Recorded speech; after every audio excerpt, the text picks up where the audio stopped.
I knew the pathway like the back of my hand.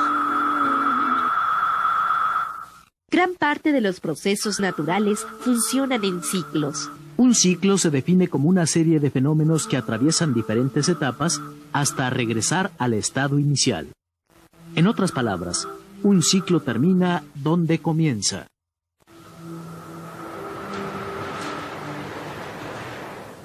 Por ejemplo, en la naturaleza el agua forma parte de un ciclo. El agua de los mares, los ríos y los lagos se evapora con el sol. Posteriormente se condensa y forma las nubes. De las nubes cae como lluvia, nieve o granizo y regresa al lugar donde se encontraba al principio. A través de los ciclos que tienen lugar en la naturaleza, el aire, la tierra, el agua, los seres fotosintéticos y los animales intercambian constantemente diferentes elementos. 3 de los ciclos más importantes para la vida son el ciclo del carbono, el del oxígeno y el del nitrógeno. Se les llama de forma genérica ciclos biogeoquímicos. Analicemos este término. Son ciclos porque cumplen con la condición de terminar donde empiezan. Se les denomina bio porque en ellos intervienen los elementos indispensables para la vida: el carbono, el oxígeno y el nitrógeno. Dichos elementos forman los compuestos orgánicos de los que estamos hechos los seres vivos. Estos compuestos son los carbohidratos, las proteínas, las grasas y los ácidos nucleicos. Geo, porque estos ciclos tienen lugar en la atmósfera de la Tierra. Y finalmente se les llama químicos porque el carbono, el oxígeno y el nitrógeno son elementos. Una vez definido el concepto de ciclo biogeoquímico, es tiempo de ver con mayor detenimiento y de forma específica los ciclos del carbono, el oxígeno y el nitrógeno.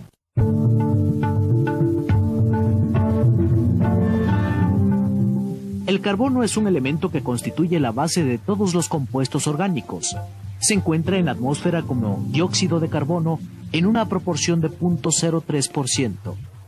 Los únicos organismos capaces de utilizar el dióxido de carbono de la atmósfera son los seres fotosintéticos. Estos seres, entre los que se encuentran las algas y las plantas, elaboran a partir del dióxido de carbono los compuestos orgánicos que les sirven de alimento. Habitan el medio terrestre y el acuático. Su importancia reside en que son los únicos seres autótrofos, pues fabrican sus propios alimentos a través de la fotosíntesis. Los organismos fotosintéticos son el primer nivel trófico de las cadenas alimentarias.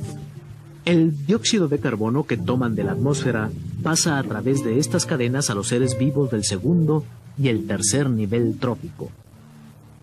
El segundo nivel trófico se encuentra constituido por animales herbívoros, mientras que en el tercer nivel trófico se ubican los animales carnívoros. Los animales herbívoros y carnívoros son heterótrofos, es decir, no pueden fabricar sus propios alimentos.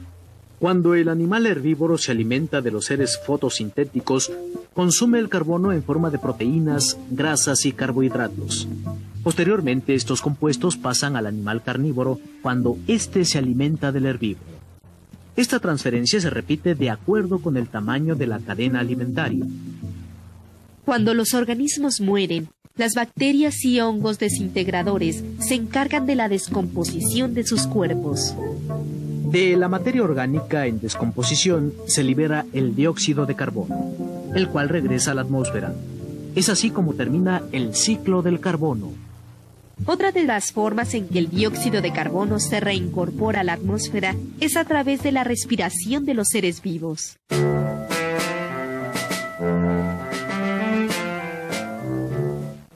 El oxígeno es un elemento que existe en estado libre en la atmósfera en una proporción del 21%.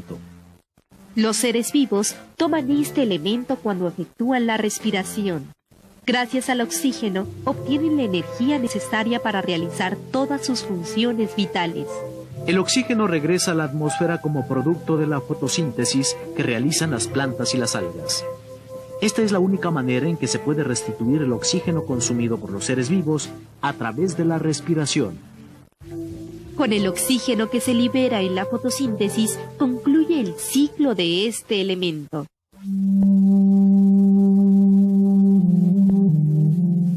El nitrógeno forma el 78% de los gases atmosféricos. Es el elemento más abundante de esa mezcla a la que llamamos comúnmente aire. En los seres vivos, el nitrógeno es muy importante, pues constituye las proteínas y los ácidos nucleicos, compuestos orgánicos indispensables para la vida. A pesar de la abundancia del nitrógeno en la atmósfera, los seres fotosintéticos no pueden obtenerlo directamente. Lo sustraen cuando toman las sales minerales del suelo. El nitrógeno llega de la atmósfera al suelo mediante las tormentas eléctricas y las lluvias. En el suelo, las bacterias nitrificantes y algunas cianobacterias convierten el nitrógeno en sustancias más simples conocidas como nitratos y nitritos.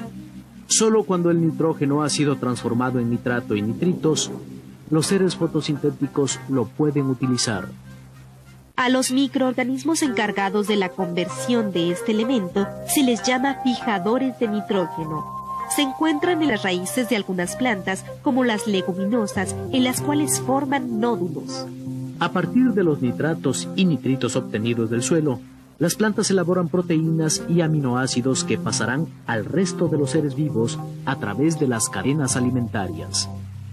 El nitrógeno también se reintegra al suelo por medio de las excreciones de los organismos y la descomposición de la materia orgánica. En el caso de los restos en descomposición, intervienen las bacterias nitrificantes. Mediante su acción, transforman nuevamente a los nitritos y nitratos en nitrógeno atmosférico. De esta manera, el ciclo biogeoquímico del nitrógeno se cierra.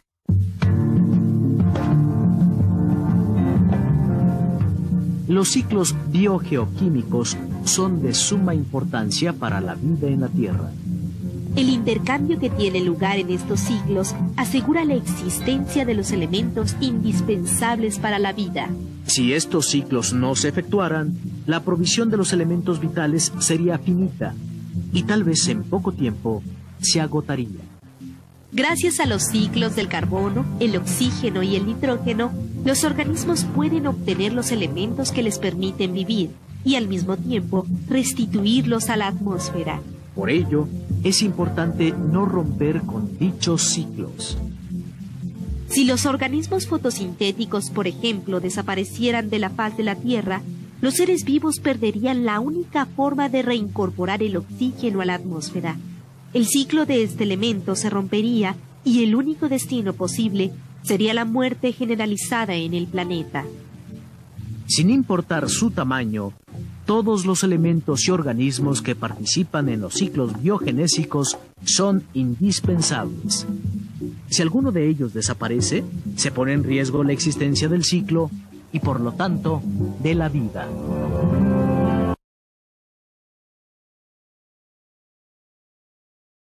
El fósforo es un elemento esencial para los seres vivos y los procesos de la fotosíntesis de las plantas. Como otros procesos químicos de los seres vivos, no se puede realizar sin ciertos compuestos en base a fósforo. Sin la intervención del fósforo no es posible que un ser vivo pueda sobrevivir. Los seres vivos, al morir, restituyen los compuestos de fósforo al suelo y al agua por el proceso de descomposición. Los compuestos liberados son otra vez aprovechados por las plantas para reiniciar el ciclo. Los compuestos de fósforo pueden ser transportados por los sedimentos de los ríos y acumulados en los suelos aluviales, o sea, aquellos que se originan por la acumulación de los sedimentos del agua, generalmente a lo largo de los ríos y en el fondo de los lagos. Los compuestos de fósforo pueden llegar a la atmósfera en forma de polvo, el cual al caer al suelo es depositado y se reintegra en los compuestos del suelo. En la naturaleza, la disponibilidad de fósforo se produce por la descomposición de rocas, que contienen fosfatos y mediante la erosión natural llegan a los suelos y a las aguas. En las zonas de erupciones volcánicas, pasadas o presentes, los compuestos de fósforo son depositados por las cenizas. Por esta razón, los suelos de origen volcánico son ricos en compuestos de fósforo. En ciertas zonas de la Tierra se han formado acumulaciones de compuestos fosforados. y que son ampliamente explotados para fertilizar los suelos agrícolas y mejorar su contenido en fósforo. En el Perú existen dos depósitos muy importantes de compuestos fosforados, los yacimientos de roca fosfórica de Bayobar y el Guano de las Islas. El ciclo del fósforo se reduce a los siguientes procesos. El fósforo se encuentra en la naturaleza en forma de compuestos de calcio, hierro, manganeso y aluminio, conocidos como fosfatos, que son poco solubles en el agua. En los buenos suelos agrícolas el fósforo está disponible en forma de iones de fosfato. Las plantas absorben los iones de fosfato y los integran a su estructura en diversos compuestos. Sin fósforo las plantas no logran desarrollarse adecuadamente.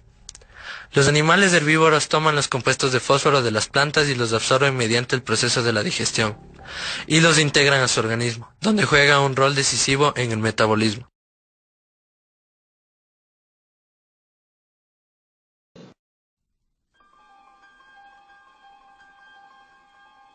El ciclo del azufre. El ciclo comienza con la expulsión de azufre en erupciones volcánicas. Llega a la atmósfera como dióxido de azufre.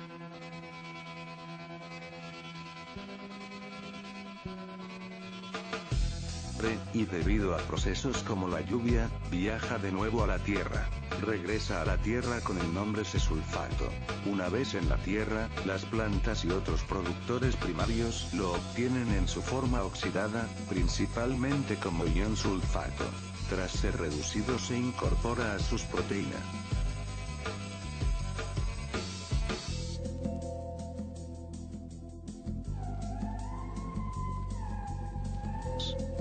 Los organismos que ingieren estas plantas, lo incorporan a su vez a sus proteínas, y de esta forma pasa a los organismos del nivel trófico superior. Al morir, el azufre reducido de las proteínas entra en el ciclo del azufre y es oxidado por bacterias a formas que las plantas puedan asimilar, sulfato. Los intercambios de azufre, principalmente en su forma de dióxido de azufre SO2, se realizan entre las comunidades acuáticas y terrestres, de una manera y de otra en la atmósfera, en las rocas y en los sedimentos oceánicos, en donde el azufre se encuentra almacenado. El ciclo se está repitiendo, puede ser liberado a la atmósfera, donde regresa de nuevo a través de la lluvia, se le llama reciclaje del azufre.